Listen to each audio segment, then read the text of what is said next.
If you are a congressman and you were going to be indicted, you probably wanted it to happen yesterday, because then maybe some in the media wouldn't cover it. But unfortunately for him, on the Damage Report, we got time.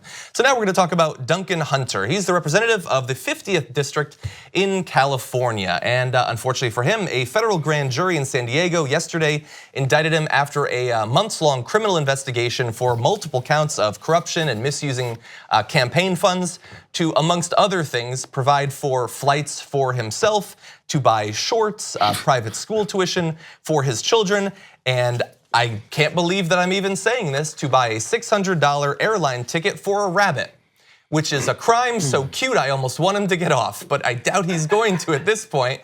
But joining us now to speak about this, his Democratic opponent in the upcoming election, Amar Kapadia-Jar, rejoins the Damage Report again. Good to have you here, Amar.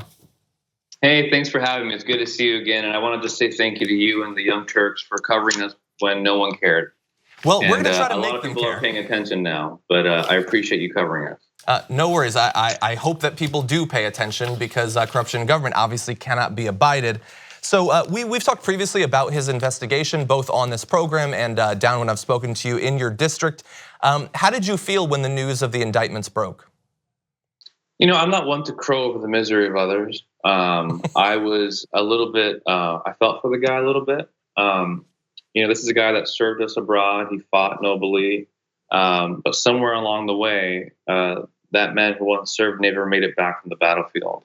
Mm-hmm. I think Washington and the corruption in Washington and big money got the best of him. And I think for a long time he thought he was above the law. And so it's sad to see that happen.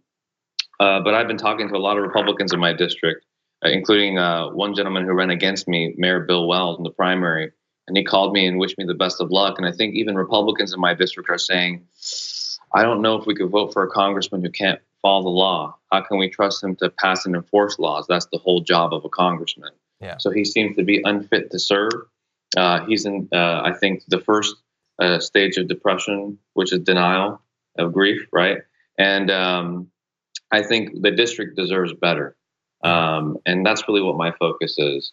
And you've heard a lot of us say, you know, in the wealthiest and most prosperous country, nobody should have to be die because they're too poor to live, right? We've talked about that. And in a country where we've just given tax breaks to the wealthy, in a country where we've given the money more funding that the military is not asking for, and we don't see it going to serving troops. Yeah. You know, 20 people died serving abroad, and 80 people died serving here at home. It's 4 times more dangerous to train here at home than to serve abroad. So that money that's going out there is going to contractors and not to the troops. I support the troops. I don't support the mission. Yeah. And I think Duncan Hunter hasn't been there for veterans, hasn't been there for working families. And there's a huge contrast between me and Duncan Hunter that I'm sharing with the people in my district, not just my Hughes, but the fact that I was raised and didn't inherit much from my mom. And Duncan Hunter inherited a whole damn seat. Yeah. And then he sells it to the highest bidders in Washington, and he's sold out the district. So I think people are ready for change. He apparently seems to think that he inherited all of those campaign funds for the use of himself and his wife and children and his rabbit, assuming it was his rabbit. I do want to ask you one question, though, because historically, when a congressman has been indicted for these sorts of crimes, of which there appears to be a great deal of incredibly specific evidence, you would expect that they would resign. But we do live in crazy times, and while Paul Ryan has stripped him of his committee assignments, he has not yet pressured him to resign. Do you believe that Duncan Hunter will step down? You know, I think a lot of people in his circumstances would. I think it's the best thing to do for the district and the country to begin to heal. And I think it would be the right thing for him to do. But clearly he doesn't have a track record of doing the right thing. Yeah. So I'm happy to beat him at the ballot and meet him November 6th. But it's really, I think the right thing to do would be to step down. But I don't expect him to rise to the occasion, to be honest. It would certainly be possibly his best bet to recoup some of his honor that has been lost in these apparently years of criminality. But I also don't predict it. Assuming he does stay in, how does this affect your campaign against him? It really doesn't. We might raise some more money. We might get some more support, but my message stays the same. It's never been about personal politics. It's been about people's personal health, their personal safety, their personal financial dignity. I've always said no one's above the law, not even a sitting congressman. and it's time to put the 50th first. This all adds up now, though. We've tried doing debates with Duncan Hunter. I was invited. He was invited to a town hall just in the past month. A town hall with a business organization, he declined. A town hall with a church, he declined. A town hall with our university, and he declined. Now I know why. He knew this was coming. And the people in the district deserve somebody who will show up and fight for them and fight for the things that matter. We should be able to provide education for our kids and healthcare as a right for all and save the only planet we have left. Yeah. And a majority of people in my district, they support that. We had a poll that came out that had me and Hunter statistically tied before any of this happened. So I think we could turn that tie into a victory in the next 3 months if we could all come together as a country and as a community to do what's right for the district, right? This transcends partisanship. This is a post-partisan issue when you have someone like him breaking the law. Yeah. Well, outside of your district, another, I guess, post-partisan issue, at least in my view, is corruption and criminality. And obviously, we have Duncan Hunters.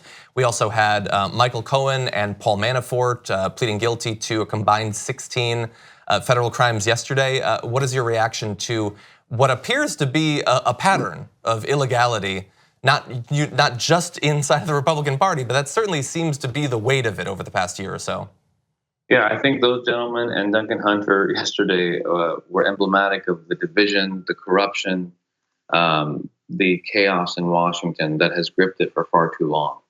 And I'm glad that it's all finally bubbling to the top and it's in plain view because now the American people know what's out there. And while it might be corrosive and toxic to our democracy, I think more divisive and more destructive and damaging than these individuals' crimes is us, the voters, taking our vote for granted. Mm-hmm. Because America is not at the mercy of one person or president. It's been about all of us coming together. And if we can do that, I know that we could elect people who represent our interests. But we have a lot going on in this country that we have to fix.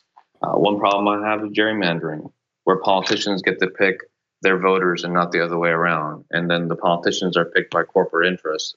And democracy and the vote of an individual is so far removed from that process that you end up with people like the individuals who got charged yesterday. So yeah. I think we have to take it back into our own hands. I know you've been a big proponent of that, and that's why you've given a voice to the voiceless, including me many months ago.